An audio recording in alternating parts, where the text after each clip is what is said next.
নতুন অবস্থায় মালয়েশিয়া যাওয়ার পরে ভাষা শেখার সবথেকে বড় টেকনিক হচ্ছে মানুষের সাথে মিশা, মানুষের সাথে চলাফেরা। সেটা হোক আমাদের পুরনো বাংলাদেশি কিংবা ইন্দোনেশিয়া, মালয়েশিয়ান। সবথেকে বেশি ভালো হয় সাহস রেখে ইন্দোনেশিয়া মানুষের সাথে চলাফেরা করা, মালয়েশিয়ান একজন মানুষের সাথে কথা বলা। তাহলে আপনি খুব তাড়াতাড়ি এই মালয় ভাষা শিখে যাবেন।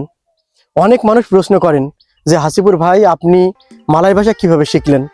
আসলে ভাই, আমার মালয়েশিয়ান ভাষা শেখাটা হচ্ছে, আমি মালয়েশিয়াতে যেখানে জব করতাম সেখানে আমি ইন্দোনেশিয়া মানুষের সাথে জব করতাম।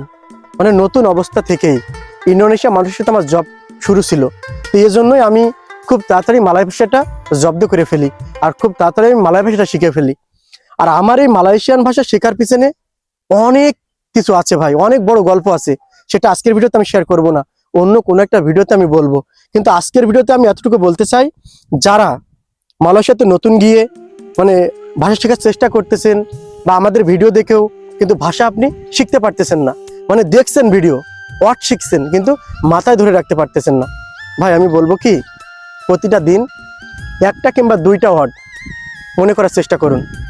আপনি যদি প্রত্যেকটা দিন দুইটা ওয়ার্ড শিখেন তাহলে কিন্তু মাসে 60টা ওয়ার্ড হয়। তো এভাবে যদি আপনি একটা বছর চর্চা করেন, আপনি অনেক ভাষা শিখে যাবেন, কথা বলতে পারবেন ভাই। অন্তত চলাফেরা করতে আপনার কোনো অসুবিধা হবে না।